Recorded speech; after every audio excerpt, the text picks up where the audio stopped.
So over here, you can see that I got 3 email addresses right here. And let's say what I want to do is I want to go ahead and remove one of these email addresses. In that case, you can simply go around onto a particular address, and then you can see that you can go around, right click on it, and then go to settings right here.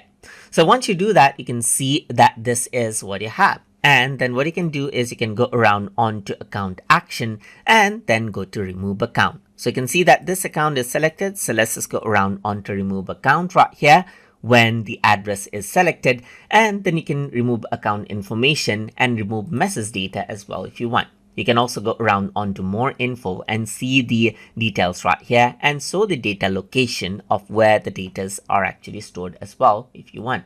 Let me just go ahead and close it, and then what I'm going to do is I'm going to go around and then click on remove, let's say for example, and it says removal is successful. So now if you were to go around over here, then you can see that the email has been completely removed just like this. And that is how you can go ahead and remove an account inside of Thunderbird. So if you guys learned something as always, and as always, please like, comment, share, and subscribe.